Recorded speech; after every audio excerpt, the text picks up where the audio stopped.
Hey guys, welcome back to my channel. Today I'm going to be doing something new. This is a book review, which I haven't done since Felix Ever After. But if you haven't been around on my Instagram, then let me break this down for you. I am doing this fun little challenge that I made up. It's my TBR challenge, where I have put into a cup several of my most anticipated TBRs. I thought this would be like a fun way to help me get through my TBR list. So at the beginning of every week, I pick a book out of the cup, and that will be my read for the week. Because I was on vacation last week, this book took a little longer to read, but thankfully I also had the audiobook, so I was able to listen to it more during my free time. This is the mug, and these are several of my most anticipated TBRs, and once I'm done with all of these, then I'm going to be putting new ones in. Basically, that just continues, and hopefully this helps me get through my TBR. Now, onto the review.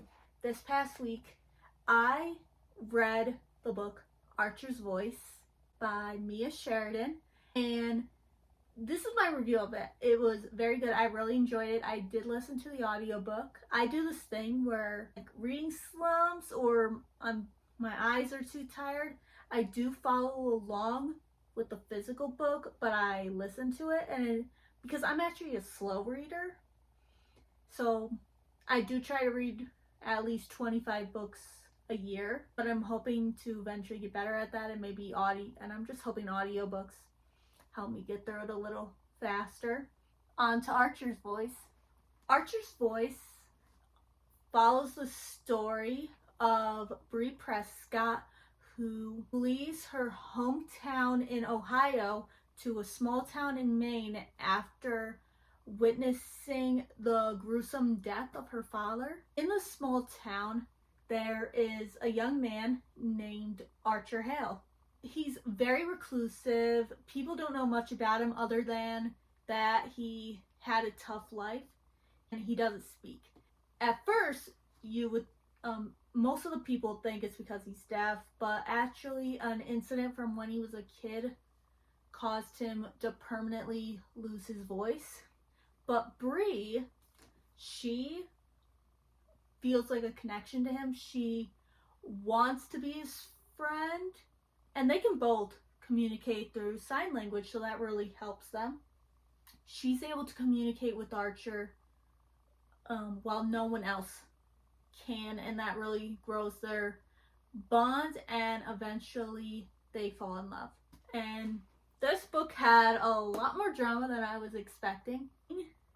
I didn't like was the last couple chapters. Like, it had a good ending, don't get me wrong, it was fantastically written and everything, but the last couple chapters gave me whiplash because things were happening so fast, and as a writer who depends on advice, I have learned that you want to draw out scenes with sensory details and everything to get the reader to feel something. If it happens too fast, then it's going to cause whiplash, like I said. But this did. Just one scene happened in only a couple paragraphs, and it drove me crazy. And then the next chapter starts off very slow. It gets better. It gets better. Ending is not what you would expect, which was amazing. Those last couple chapters, even though it gave me whiplash, it did have a good premise. He gave Bree's story some closure, and it does have a happily ever after. That is a guaranteed.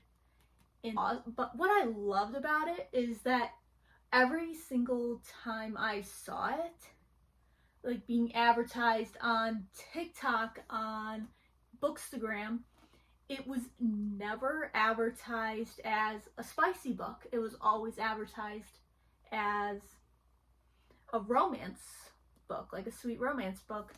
I honestly wasn't expecting that the spicy scenes in this book would be so good. They're so well written, like they're not very detailed to the point where people who aren't reading spicy novels would get uncomfortable.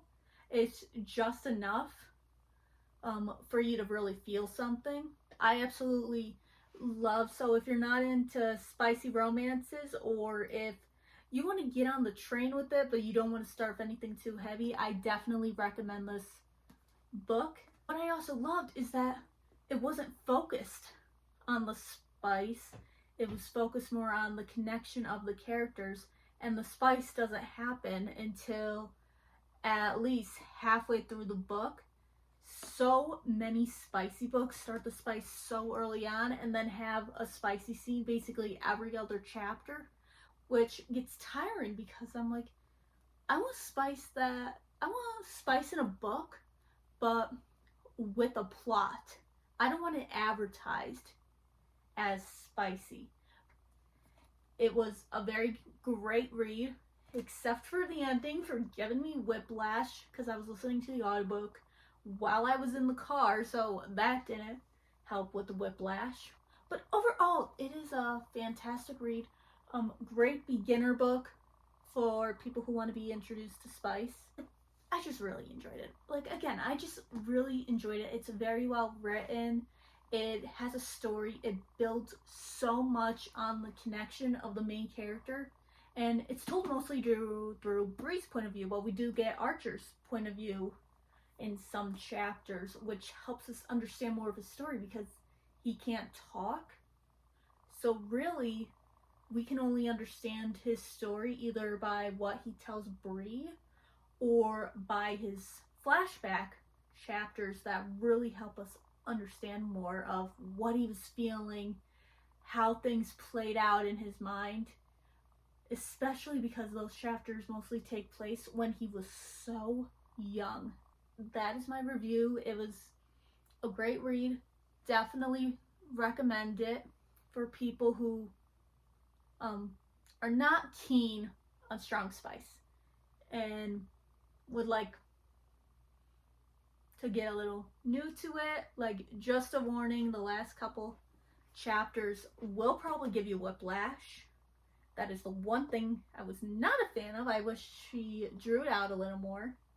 Overall, the epilogue and the extended epilogue that is in this version of the book were fantastic, like detailed, showing so much emotion, so much growth within these characters. Anyway, that is all for this review. Let me first do an announcement of what's to come. On Monday, if you stay on my channel, you will see that I am going to be posting a video titled Books I Got While I Was on Vacation, because I have no self-control. Every time I go on vacation, I always end up buying more books than I need. So how many books did I buy? Where did I buy them? Like, all that stuff. Yeah, and if you stay till Friday, I got a requested video for a Heated Rivalry Spotlight magazine tour where I will just show you guys this page by page, tell you what is in it. Someone was very interested in the tour. I do not know if they sell this anymore. You could probably still find it online. But this will be Friday's video. I'm very excited for that one. It's going to be very interesting. And overall, I hope you guys have a fantastic week, a fantastic weekend, and hope your summer is also going very well. And I'll see you guys next time. Bye, guys.